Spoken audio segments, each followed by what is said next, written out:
നിയമന നിരോധനത്തിനിടെ താൽക്കാലിക ജീവനക്കാരെ നിയമിക്കാൻ KSEB. ലൈൻമാൻമാരെ ദിവസവേതനത്തിൽ നേരിട്ട് നിയമിക്കാനാണ് നിർദ്ദേശം. KSEB പ്രവർത്തനങ്ങളെ ബാധിക്കുന്നുവെന്ന് വ്യക്തമാക്കുന്ന സർക്കുലറിന്റെ പകർപ്പ് റിപ്പോർട്ടറിന് ലഭിച്ചു. KSEBയിൽ അസിസ്റ്റന്റ് എഞ്ചിനീയർമാരുടെയും സബ് എഞ്ചിനീയർമാരുടെയും വർക്കർമാരുടെയും നൂറുകണക്കിന് ഒഴിവുകളാണുള്ളത്. ഈ ഒഴിവുകൾ PSCക്ക് റിപ്പോർട്ട് ചെയ്യരുത് എന്ന തീരുമാനവും KSEB എടുത്തിരുന്നു.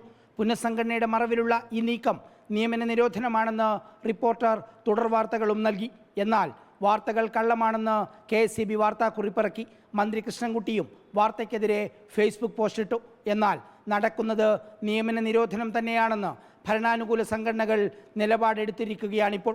ഒഴിവുകൾ PSCക്ക് റിപ്പോർട്ട് ചെയ്യണമെന്നാവശ്യപ്പെട്ട് CITU നേതൃത്വത്തിൽ വൈദ്യുതി ഭവന് മുന്നിലേക്ക് പ്രതിഷേധ മാർച്ചും ധർണയും നടത്തി. ഇതിനിടയിലാണ് KSEBയിലെ ജീവനക്കാരുടെ ക്ഷാമം തുറന്നു പറഞ്ഞ് KSEB CMD തന്നെ സർക്കുലർ ഇറക്കിയത്. ജീവനക്കാരുടെ ക്ഷാമം KSEBയുടെ പ്രവർത്തനത്തെ തന്നെ ബാധിക്കുന്നതായും സർക്കുലറിലുണ്ട്. പ്രവർത്തനം സുഗമമാക്കാൻ താൽക്കാലികമായി ദിവസവേതനാടിസ്ഥാനത്തിൽ ലൈൻമാൻമാരെ പോസ്റ്റ് ചെയ്യാനും KSEB തീരുമാനിച്ചു. എന്നാൽ എംപ്ലോയ്മെൻറ്റ് എക്സ്ചേഞ്ചിനെ നോക്കുകുത്തിയാക്കിക്കൊണ്ട് നേരിട്ട് ജീവനക്കാരെ എടുക്കാനാണ് കൊടുത്തിരിക്കുന്ന നിർദ്ദേശം. വർക്കർമാർക്ക് പ്രൊമോഷൻ കിട്ടി വരേണ്ട തസ്തികയാണ് ലൈൻമാൻ.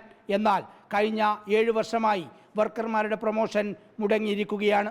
ജീവനക്കാരുടെ കുറവ് KSEBയുടെ പ്രവർത്തനത്തെ തന്നെ ബാധിക്കുന്നു എന്ന് KSEB തന്നെയാണ് സർക്കുലറിലൂടെ വ്യക്തമാക്കിയത്. പക്ഷേ നിലവിലുള്ള ഒഴിവുകൾ PSCക്ക് റിപ്പോർട്ട് ചെയ്യുന്നുമില്ല. അതിനിടയിലാണ് എംപ്ലോയ്മെൻറ്റ് എക്സ്ചേഞ്ചിനെ പോലും അറിയിക്കാതെ താൽക്കാലിക ജീവനക്കാരെ എടുക്കാനുള്ള KSEBയുടെ നീക്കവും. Reporter TV Prasad, in reporter, Thiruvananthapuram.